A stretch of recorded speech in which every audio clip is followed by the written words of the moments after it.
최신 경제 소식을 빠르고 친절하게 전해드립니다. 스타트 경제, 오늘은 서은숙 상명대 경제금융학부 교수와 함께하겠습니다. 교수님 어서 오십시오. 네, 안녕하세요. 네, 어서 오십시오. 자, 비상계엄 사태 이후에 탄핵 정국이 이어지면서 또 수사도 계속되고 있고 우리 경제 불확실성도 덩달아 커지고 있습니다. 어제 최상무 경제부총리와 이제 관계 장관들이 합동 성명을 냈는데 이곳에 어떤 내용들이 좀 담겼나요? 이제 아무래도 방금 말씀하신 것처럼 경제 불확실성이 지금 굉장히 커지고 있고 예. 또 해외 투자자들의 신뢰가 지금 추락되고 있는 상황이다 보니까 그 부분에 좀 그 신뢰를 회복하고 해외 투자자들부터 신뢰를 회복하기 위한 다양한 조치들, 그러니까 해외 국제사회에 우리가 좀 정상적으로 잘 돌아간다라는 걸 좀 알리고 예. 그다음에 국제사회와 하고 적극적으로 좀 소통하겠다라고 좀 발표를 한 것 같고요. 네. 그다음에 이제 불확실성을 없애기 위해서 정부가 과감한 그 정책 지원들을 하겠다라고 발표를 했습니다. 그래서 뭐 민생 안전 지원 방안도 발표를 했고요. 그다음에 소상공인 맞춤형 지원 방안부터 시작해서 또 그 충실하게 그런 부분들 이행하겠다라고 얘기를 했고요. 국가 경쟁력을 높이기 위한 뭐 중장기 방안 또 이제 발표를 했는데 가장 큰 것은 무제한 유동성을 시장 안정화를 위해서 무제한 유동성을 공급하겠다라고 발표한 부분이 되겠죠. 예. 네. 네. 근데 이렇게 인위적으로 시장에 개입을 하다 보면 부작용은 없을지 또 우려가 나오던데요. 경제는 이제 어떻게 보면 가장 안 좋은 게 불확실성인 것 같아요. 네. 근데 이제 지금 현재 일어나고 있는 이 불확실성은 사실 어떻게 보면은 지금 현재 저희가 이제 1%대 경제 성장이 내년에 전망되고 있는 상황에서 이거를 어떻게 극복할까라고 하는 차원이 아니고, 네. 그러니까 정치가 만든 불안정성 또 불확실성, 그다음에 이러한 신뢰 추락 이런 부분들을 어떻게 이제 해결할 것인가 하는 정책들을 굉장히 그 적극적으로 쓰겠다라고 얘기를 하다 보니까 이 부분에 대한 좀 문제가 발생하지 않을 수가 없겠죠. 예. 그러니까 왜 불확실성이 어디서 나왔는지, 그의 원인이 무엇인지, 왜 그 투자자들이 셀 코리아를 지금 적극적으로 하고 있는지, 예. 코리아 디스카운트라는 부분이 우리가 지금까지 어떻게 보면은 그 금융시장에서 굉장히 큰 이슈가 되고 있는 문제였거든요. 근데 이제 이 부분을 사실 해결하기 위해서 굉장히 오랫동안 우리 정부와 국민들이 굉장히 노력을 많이 했는데 이 문제가 다시 부각이 됐단 말이에요. 그러니까 이런 부분들에 대해서 어떻게 우리가 이 문제를 파악할 것인가 하는 것들을 먼저 우리가 한번 생각을 해봐야 되겠죠, 그죠? 예. 그래서 코리아 디스카운트의 가장 큰 문제가 뭐냐면은 외국인들이 한국의 기업의 가치를 평가를 할 때 원래의 가치만큼을 전부 다 평가하는 것이 아니고 어떻게 보면은 좀 이제 깎아서 평가하는 거죠. 원래 가치보다 훨씬 낮게 평가하는 부분이 굉장히 큽니다. 네. 그래서 한 가지가 그 이유가 뭐냐면 기업의 지배 구조 이슈거든요. 그래서 투명성 예. 부분도 굉장히 좀 그 문제가 있다라고 보고 있고요. 외국인들은. 그러니까 이게 왜 그런지를 우리 한번 생각을 해보면은 외국인들이 기업에 대해서 투자를 할 때 그 투자한 기업이 의사결정을 할 때 문제가 생겼으면은 합리적으로 의사결정을 할 것인가, 아니면 패밀리 위주로 의사결정이 이루어지고 규제나 제재나 이런 것들이 제대로 들어가지 못해서 합리적인 의사결정을 못할 가능성이 좀 크다는 거죠. 예. 이제 그렇게 되면은 비이성적인 의사결정이 결국은 내가 투자한 투자 금액을 제대로 돌려받지 못하는 상황이 발생하기 때문에 네. 이 부분에 대한 디스카운트가 굉장히 크거든요. 근데 지금 문제는 뭐냐면은 이 부분에다가 플러스 국가가 보여준 이번에 이제 그 탄핵 정국에서 보여준 탄핵 정국과 그다음에 그 탄핵 부결이 아니죠, 그죠? 아예 그냥 표결 투표를 네. 표기를 하지 못했던 그 상황 과정에서 보여줬던 그 불확실성이 투자자들에게 굉장히 그 디스카운트를 많이 받게 되면서 셀 코리아가 지금 일어나고 있는 거거든요. 근데 이제 여기에서 지금 주로 얘기를 했던 것은 경제 불확실성을 없애기 위해서 네. 무제한의 그 유동성을 공급하겠다라고 네. 하는 것은 결국은 지금 환율이 1,400원 이상인 상황에서 화폐 원화의 가치를 거의 굉장히 많이 떨어뜨리는, 그래서 예. 원달러 환율을 더 높이는 그러한 상황이 발생을 하게 될 거고요. 근데 결국은 정치적인 불안에서 발생한 문제를 정치적인 문제로 해결하지 못하고 경제적인 이슈로 이제 우리가 해결을 해야 되면은 이 부분에 대한, 그러니까 무제한 유동성을 공급할 수 있는 정책을 우리가 어려울 때 쓸 수 예. 있으면은 언제든지 쓰면 되겠죠, 그죠? 네. 근데 이렇게 쓰지 못했던 이유는 거기에 따르는 굉장히 큰 대가를 지불을 해야 됩니다.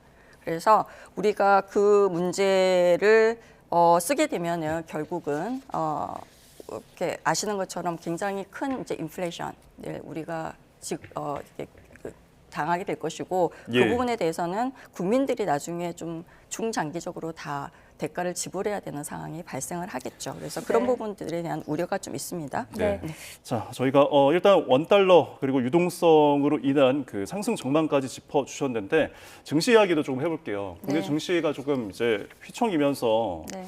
전체 상장 주식의 3분의 1이 지금 52주 신저가를 기록을 했다고요. 네, 외국인 투자자들이 4일부터 6일까지 그 사흘간 1조 87억 원치의 주식을 팔았고요. 예. 코스피가 2.9% 하락을 했습니다. 그러면서 그 8일 한국거래소에 따르면은 비상계엄 사태 이후에 첫 거래일이 지난 4일부터 6일 3일 동안에 유가증권 시장하고 코스닥 시장에서 장중 52주 신저가를 기록한 종목은 총 953개 종목이고요. 네. 이 중에서 약 그 한 70% 정도가 코스닥 주식인 코스닥이요? 것으로 밝혀졌습니다. 네. 네. 특히 외국인 투자자들의 또 매도세가 눈에 띄는 것 같습니다. 네. 계엄 쇼크가 특히 이 금융업에 집중된 이유가 있을까요? 일단은 정치 불확실성이 이제 이어지면서 내년 초까지 주식 시장이 이렇게 좀 그 회복되기가 어려운 상황일 것이라고 외국인 투자자들은 판단을 한 것 같고요. 예. 또 국내에서 그 우리 흔히 말하는 개미 투자자들도 지금 예. 오히려 국내 주식을 팔고 이제 미국 주식이나 이 주식을 많이 매수하고 있는 상황이다 보니까 매도 물량이 굉장히 많습니다. 첫 번째가 이제 그 주식 시장 때문인 것 같고요. 두 번째 이제 탄핵 표결이 이제 이루어지지 않다 보니까 정치적 불확실성이 단기적으로 되지 않을 거라고 네. 사람들이 예측을 하는 거죠. 그래서 정치적 불확실성이 굉장히 급증하고 있는 상태에서 단기적으로 이게 해결되지 않게 된다면은 원달러 환율은 이제 크게 오를 것으로 예측을 하고 있고요. 예. 네. 이렇게 되면은 어떤 문제가 발생하냐면은 기업들이 외화 예금을 인출을 하면서 그 은행의 외화 유동성이 부족해질 가능성이 굉장히 커집니다. 그러니까 환율이 높아질 때마다 사실은 네. 은행의 자기 자본 비율이라고 하고 있는데 그 비율이 낮아지거든요. 이게 낮아지면은 위험 가중 자산 비율이 굉장히 또 높아집니다. 네. 그렇게 되면은 금융그룹 전체의 자기 자본 비율이 낮아질 가능성을 우리가 배제를 할 수가 없게 되거든요. 그러니까 환율이 10원이 높아지면요, 자기 자본 비율이 약 우리가 0.01%에서 포인트 에서 0.02%포인트 정도 낮아지는 것으로 추정을 하고 있고요. 예. 그러니까 세 번째는 지금 정부가 그 10조 증안 펀드하고 40조 체험 펀드를 투입하겠다라고 했거든요. 근데 결국은 여기에 굉장히 중요한 투자자들이 금융회사들이에요. 네. 그러면은 예를 들어 단기적으로 주식시장을 떠받들 수는 있겠지만 이게 결국 그 좀 시간이 오래 지속이 된다면 불확실성이 빨리 제거되지 않는다면은 주가는 다시 떨어질 수밖에 없고요. 그러면 이거를 구입한 연기금이나 그 금융회사들은 결국은 손실을 볼 수밖에 없는데요. 더 큰 문제는 체한 펀드입니다. 이거 증안 펀드나 체한 펀드는 사실 굉장히 금융 위기가 심각할 때 쓰는 그 방법 중에 하나거든요. 네. 그러니까 증권회사들이 체한 펀드를 돈을 구입해서 이제 샀는데 예를 들어서 물가가 굉장히 또 우리가 유동성을 공급하다 보면 물가가 올라가잖아요. 언젠가는 금리가 올라가게 될 거고 보통은 중장기 채권으로 이 체한 펀드를 산단 말이에요. 네. 그럼 금리가 1% 올라가게 되면은 여기에 따르는 손실이 굉장히 커집니다.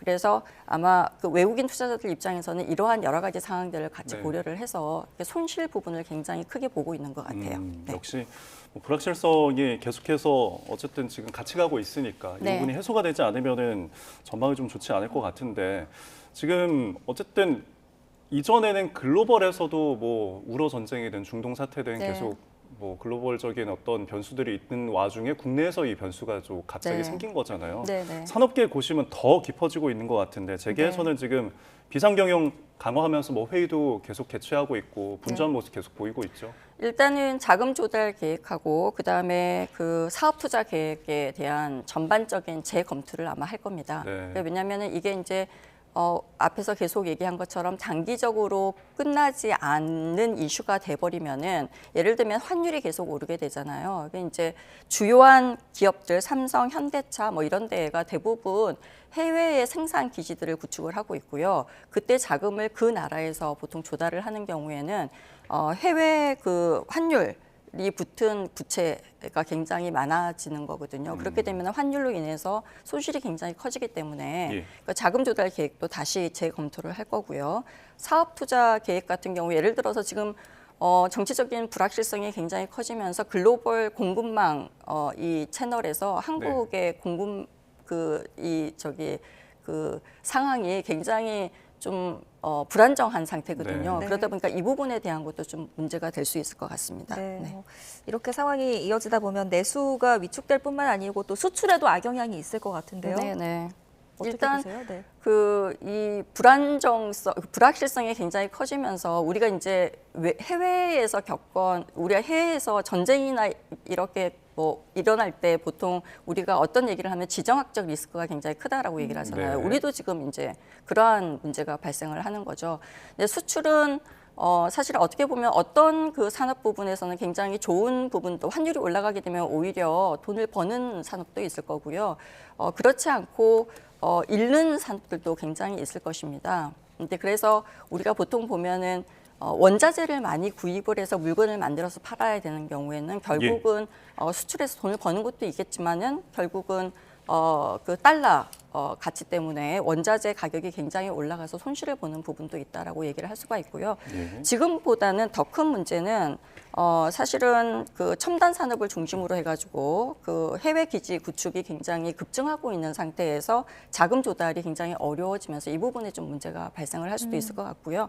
그 다음에 뭐 아까 얘기한 것처럼 앞으로 그 수출 부분은 트럼프 대통령이 이제 당선이 네. 되면서 사실 굉장히 불확실한 상황이잖아요. 그런 부분에 대한 준비를 사실은 제대로 하지 못해서 우리가 겪어야 되는 어떤 위기 상황도 발생을 할 가능성을 배제할 수가 없겠습니다. 네. 네. 사실 단기적인 어떤 불확실성들이 장기화로 넘어가게 되면 굉장히 또 여러 군데에서 큰 문제가 생길 것 같은데 지금 또 시기가 연말이지 않습니까? 네. 좀 어떤 이 대목을 앞두고 있는 식품 업계들도 굉장히 위기감이 조성이 되고 있고 네. 또 뭐 언급하신 것처럼 이제 계속 저희가 고환율에 대해서 이야기를 했지만 이 부분이 이제 수입 물가로 이어지는 부분이고 국내 물가도 좀 상승할 수 있는 여력이 있는 거 아닙니까? 네, 당연하죠. 국내 식품업계는 위기 상황이 굉장히 고조가 되어 있는 상황이다라고 얘기를 할 수가 있고요. 네. 그러니까 대부분 우리가 밀가루나 대두 이러한 그 원자재들을 다 수입해서 네.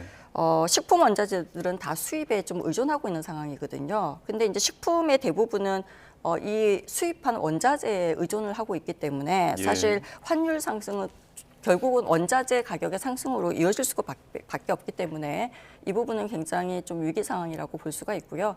또 이게 탄핵 전국에서 사실은 연말에 사실은 굉장히 어떻게 보면은 또 우리 많은 모임들을 많이 하잖아요. 그런 네. 것들을 전부 다 취소하는 이러한 상황들이 벌어지고 있어가지고 네. 사실 연말 대목이다라고 했던 그 식품업계가 굉장히 어려움을 겪고 있다라고도 얘기를 할 수가 있겠습니다. 네, 예. 뭐 맥락이 이어지는 이야기일 텐데요. 연말 특수를 기대했던 것은 또 식품업계뿐 아니라 여행업계, 관광업계도 마찬가지일 네. 겁니다. 뭐 개인적인 여행을 취소하기도 하고 또 이 외국 정부들도 방한 일정을 지금 미루거나 또 취소하고 있다고요. 네, 일단 이제 키르기스탄 대통령하고 스웨덴 총리께서는 일단 방한 일정을 취소를 한 것으로 보입니다. 예. 이제 이런 부분들이 사실은 어떻게 보면 앞에서 얘기한 것처럼 산업 부분에 대한 우리가 협의를 하기 위해서 방한을 해서 만나는 건데 네. 이제 취소가 되면서 이제 우리가 잃는 손실이 좀 크지 않을까라는 생각을 하고 있고요. 또 그다음에 우리도 보통은 해외에 그 계엄령이 선포되거나 아니면 위기 상황이다 그러면은 국민들을 해외에 여행할 때 굉장히 주의를 주고 있잖아요. 네. 외국도 똑같습니다. 그래서 우리나라 여행에 주의를 권고함으로 인해 가지고 한국 사태를 굉장히 심각하게 보고 있는 상황에서 여행 계획들을 좀 더 취소하는 상황들이 발생을 하고 있죠. 그래서 네. 여행 업계에도 굉장히 큰 타격을 주고 있다라고 얘기를 할 수가 있겠습니다. 예, 뭐 해외 언론들도 우리나라 이야기를 뭐 일면에 다루고 있는 상황이니까요. 네. 자, 마지막으로 뉴욕 증시 전망해 보겠습니다. 이번 주에는 어떤 일정들을 좀 주목을 해봐야 될까요? 일단 12월 FOMC 전 마지막으로 확인할 수 있는 주요 경제 지표들이 이번 주에 굉장히 많이 네. 발표가 됩니다. 일단 우선 주요 물가 지표가 발표가 되고요. 네. 그래서 11월 소비자 물가 지수, 생산자 물가 지수, 그다음에 우리가 흔히 얘기하는 것처럼 단위 노동 비용 생산성, 주간 신규 실업 보험 참가자 수 등이 발표가 되고요. 네. 물가 같은 경우에는 지금 미국이 전월 대비해서 좀 많이 오른 걸로 나타나고 있습니다. 네. 그래서 사실 금리 인하가 좀 속도 조정이 되지 않을까라고 생각을 하고 있는데 그것보다는 그래도 12월 회의에서는 금리 인하는 좀 유력해 보인다라고 하는 것이 네. 시카고 상품거래소 패드워치에 따르면은 12월 연준의 금리 인하 확률이 88% 정도로 예측을 하고 있는 것으로 나타났습니다. 네, 예. 이번 주 또 주요 일정까지 짚어주셨습니다. 오늘은 네. 여기까지 드릴게요. 네. 네, 지금까지 서은숙 상명대 경제금융학부 교수와 함께했습니다. 교수님 잘 들었습니다. 네, 감사합니다. 네.